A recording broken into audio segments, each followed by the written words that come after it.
Notice the pattern. Over the past year or two, certain people have become harder to reach, not through argument, not because of something traceable to a single conversation or a clear wrong. They drifted. Conversations that used to be easy got shorter. The warmth was still technically there, but something underneath it shifted. Then the frequency dropped. Then the connection itself quietly dissolved. And the explanation most people reach for is the same one every time. Something went wrong. Either there was a mistake made, a failure in the relationship, or a loss to mourn. End of analysis. But that explanation misses the entire pattern. And once you see the pattern, not just one layer of it, but all of them, you will never again confuse divine filtration with personal failure. Here is what the next 20 minutes will show you. There are 7 distinct layers to how Allah manages who gets close to you. Each layer is more specific than the one before it. Each one explains a category of separation that human relational logic cannot fully account for. And the final layer, the one most people never get to, will permanently change the way you read every loss that comes after this. Work through all 7. The ones near the end are the ones that matter most. Every relational loss you've been calling unexplained has a logic running underneath it. But to see that logic, you have to start at the foundation, with something about access itself that most people were simply never taught. Layer 1. Access to you has always been evaluated. You just weren't told. Most people carry an unexamined assumption about relationships. Effort produces closeness and sustained effort sustains it. Be consistent enough, kind enough, present enough, and access is earned and then protected. Islam does not work this way. In the Islamic framework, access to you is an amana, a trust. Like all trusts, it has conditions. It is subject to evaluation. It can be extended, restricted, or revoked entirely. And critically, the primary evaluator is not you. Your time is a trust.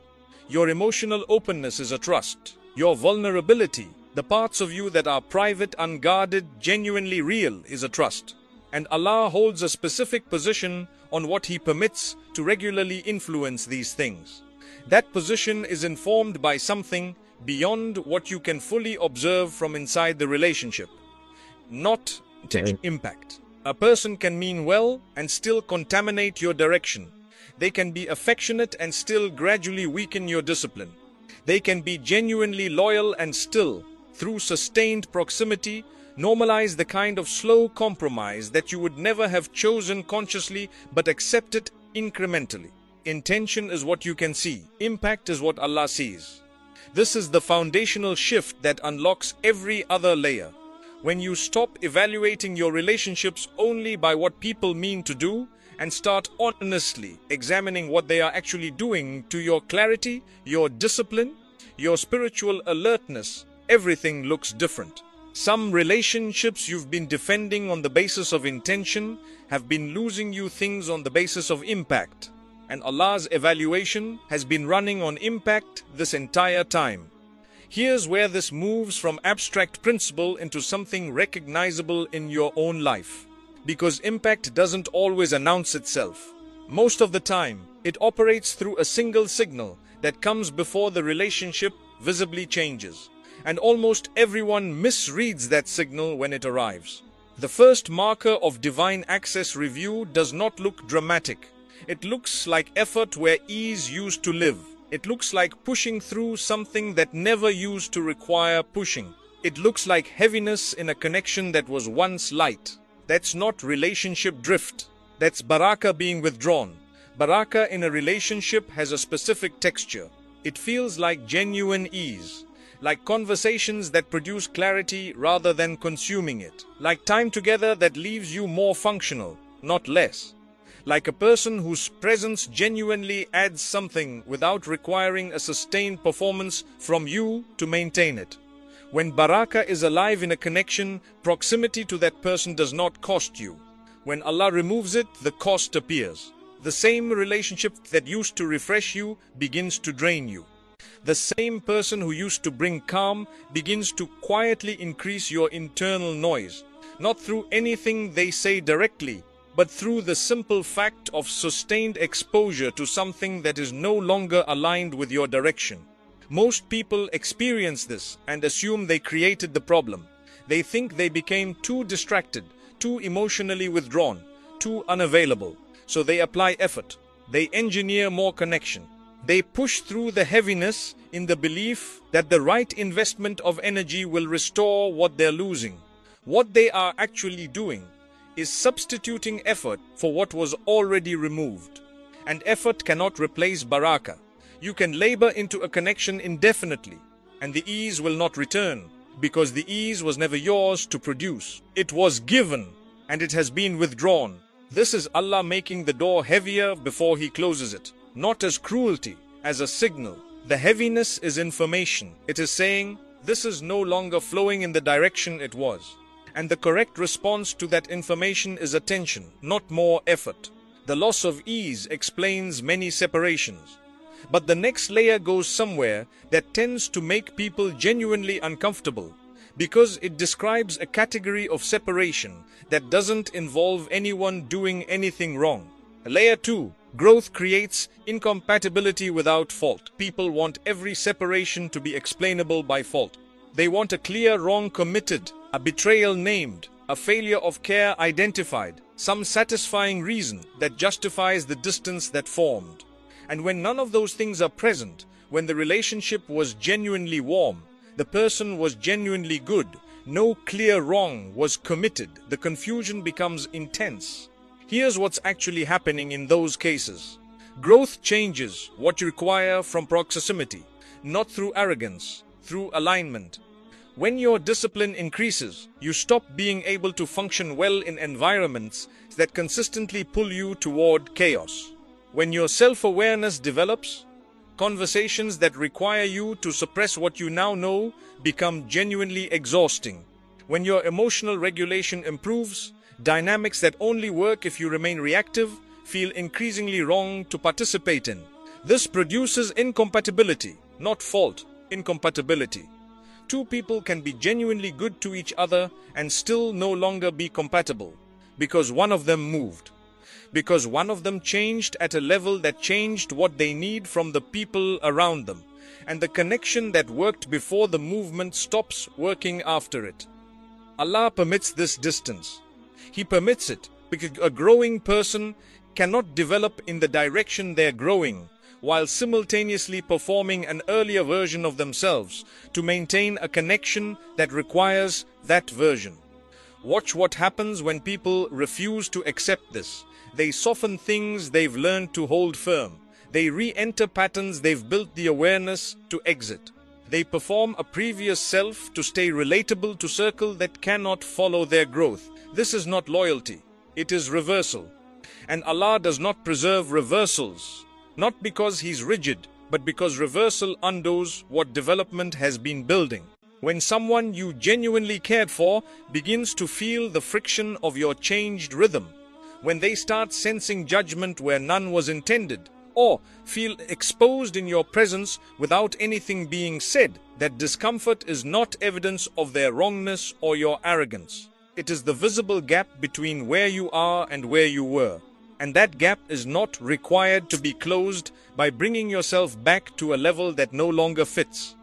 Growth-driven distance explains a great deal, but the next layer operates at a level below what growth even touches, below intention, below obvious behavior, and it is the layer most people never think to examine in their own relationships. Layer 3. Spiritual contamination operates below visible behavior. The common framework for spiritual danger is direct encouragement towards sin. Someone explicitly pushes you toward what is forbidden. You see the harm, name it, guard against it. Simple. But this layer doesn't work that way. Spiritual contamination in proximity doesn't require anyone to encourage wrong. It only requires a sustained, subtle pull away from awareness. And that pull can operate through nothing more dramatic than repeated normalization of what should not feel normal. A person who constantly treats serious matters with casual dismissal doesn't need to tell you not to take things seriously. Through repeated exposure, you start holding serious things more lightly. A person who professes every situation through the lens of complaint doesn't need to argue you into dissatisfaction. Through ongoing proximity, your own default lens gradually shifts. A person whose relationship to their own principles is loose doesn't need to challenge yours directly. Their presence normalizes looseness until firmness starts feeling unnecessarily rigid. None of this requires malice. None of it requires the person to be bad. It only requires sustained exposure to a misalignment between their orientation and yours, and time doing what time does with all sustained exposures: embedding. Allah watches the trajectory of this with precision, not the moment, but the direction. Not what you said last week, but where continued proximity leads your clarity in 6 months, in a year, in 3 years. He sees the version of you that continued access would produce. And he intervenes before the damage becomes structural, before the dulling is deep enough to require significant effort to reverse. This is why some removals feel confusing even under honest examination. The person wasn't wrong. The relationship wasn't dramatic. But something was quietly running at a level below what either party was consciously tracking, and Allah responded to it. What makes this layer genuinely difficult to sit with is that it implies something uncomfortable about divine timing. Allah doesn't always wait for damage to appear before intervening. In some cases, He intervenes before you could possibly know what you were being protected from. Layer 4. Allah prevents damage that was never meant to reach you. There are futures Allah closed that you will never know about. Paths of harm He redirected before the harm had any chance to form. People He removed, not after they hurt you, not after the relationship deteriorated into something clearly wrong, but before, while the bond was still clean enough to release without significant damage to either party. From your perspective, this feels sudden, like a door closing before you were ready, like a loss without an obvious reason. From Allah's perspective, this is precision timing applied to mercy. If Allah only intervened after harm became visible, the cost would already be embedded. Your attachment would be deeper. Your investment would be higher. Your capacity to release the connection without lasting damage would be significantly reduced. The longer a harmful dynamic is allowed to develop, the more it integrates into the structure of your emotional world, and the more disruptive its eventual removal becomes. So He intervenes early, while the separation is survivable, while the heart can release without shattering, while the grief is real but manageable, not the kind that takes years to metabolize. This is not a transaction you participate in consciously. Allah does not brief you on the reasoning. He does not show you the alternative future you were spared. He simply closes access while closing it is still the merciful option, and leaves you to make sense of the loss with partial information. You are not required to understand what you were protected from. You are required to trust that protection happened. There's a specific and costly response most people have to this kind of loss, a response that compounds the difficulty rather than moving through it.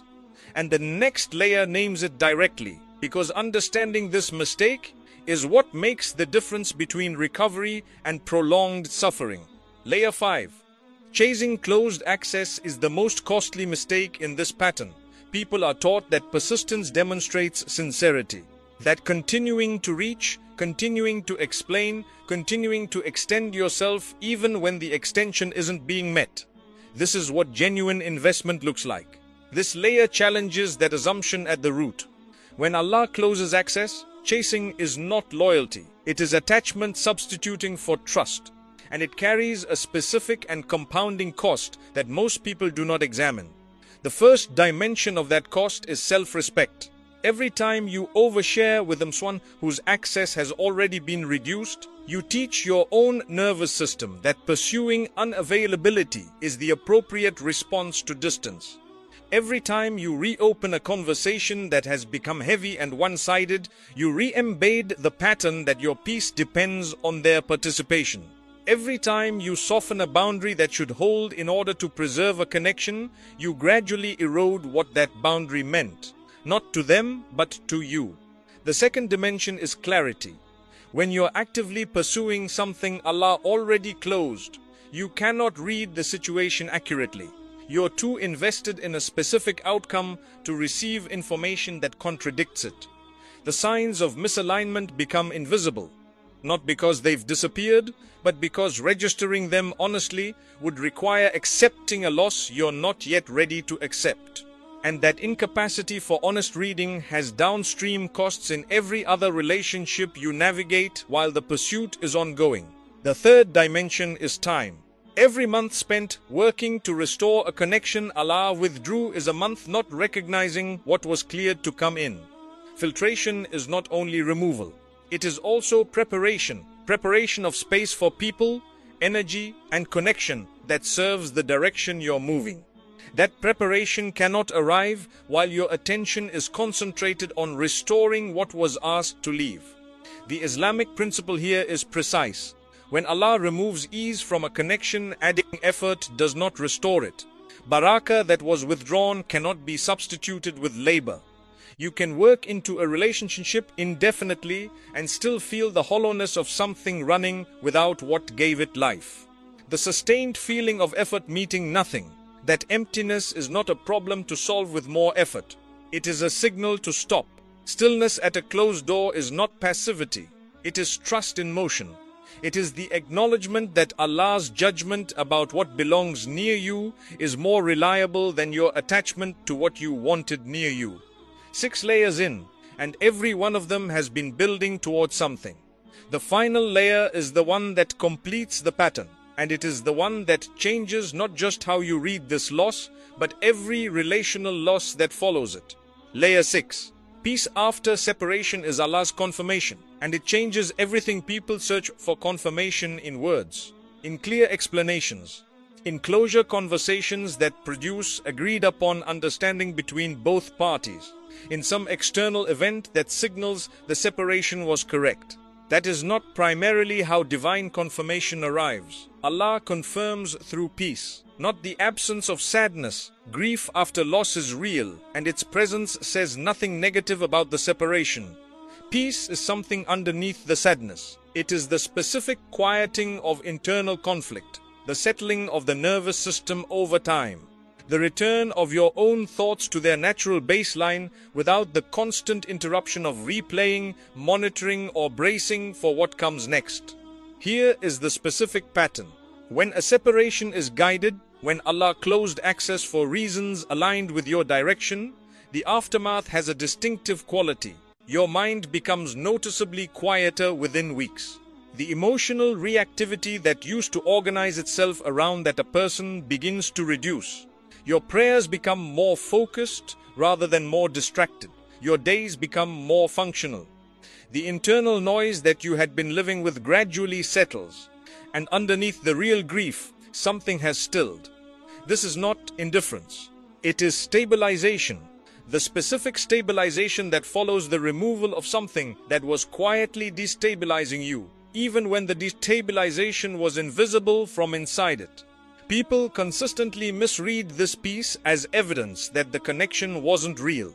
They assume that real love would produce sustained suffering, and that settling means the relationship didn't matter. That reading is inaccurate. Care and relief are not mutually exclusive. You can have genuinely loved something and still feel lighter in its absence. The relief is not a betrayal of the love.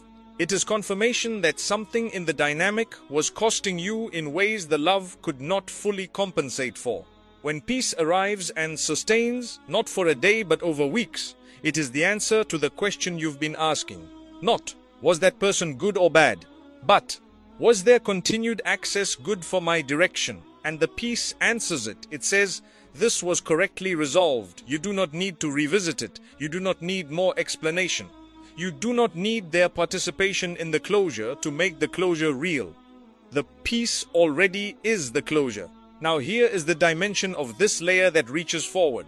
Because now that you have seen the full pattern, that access is evaluated on impact, not just intention, that ease disappears before relationships do, that growth creates real incompatibility without fault, that contamination operates below the surface of visible behavior, that Allah intervenes before damage is visible, that chasing closed access compounds loss rather than reversing it, and that peace is the confirmation of correct resolution.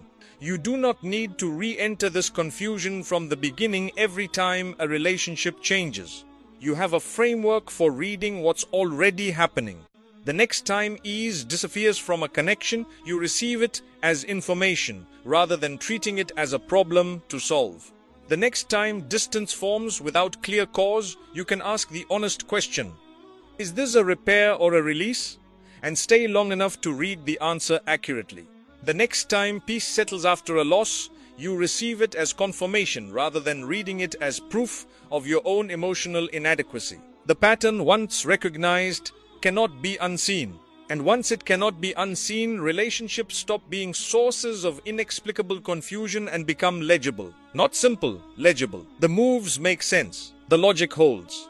And you can work with it instead of against it. Not everyone is allowed close to you. Not everyone who once had access is meant to keep it. Not every separation is a failure. Some distances are set by Allah Himself, and they are set with knowledge of both the damage you were spared and the space that was needed for what was always meant to come next. The peace that follows them is not emptiness. It is room. Room for what was always supposed to be there, but couldn't arrive while the wrong things were occupying the space. What to do with this? There are people in your life right now whose access has been slowly contracting. Conversations that have become heavier. Connections that have started requiring more of you than they give back. Proximities that your intuition has been quietly flagging for months, that you've been overriding in the name of loyalty or the avoidance of grief. Some of that is not a problem to fix. Some of that is the pattern running exactly as it should. Some of it is Allah doing precisely what you would not have been able to choose consciously, and doing it at exactly the right time. The question these 7 layers are asking you to sit with is honest. Are you reading the signals that are already in your life? Are you receiving the peace that has already arrived in some places as the confirmation it is? Or are you still standing at doors that closed months ago, calling the closed door a problem with your effort? You are not required to understand every separation you experience. You are required to trust that when your life becomes clearer after a loss, the loss was correctly timed. That when your internal noise reduces after distance forms, the distance was protective. That when you find yourself more focused, more grounded, more able to pray with real presence, in the wake of something ending, the ending served you in ways you may never fully trace. This is not resignation, it is alignment, and alignment always comes with fewer connections and with better ones. If these layers described something you have been living through without having language for, share this. Someone in your orbit right now is calling protection loss. Someone is chasing a closed door with everything they have and wondering why the effort keeps failing. Someone needs to hear that peace is not indifference, that distance is not always abandonment, and that the quiet reorganization of who is allowed near them is not a sign of something going wrong. Subscribe if this channel is where you are finding this clarity. Comment below with the layer that named something you already knew but hadn't been able to say. And move forward, not by dragging what was correctly released behind you, but by reading the space Allah cleared and understanding what it was always cleared for.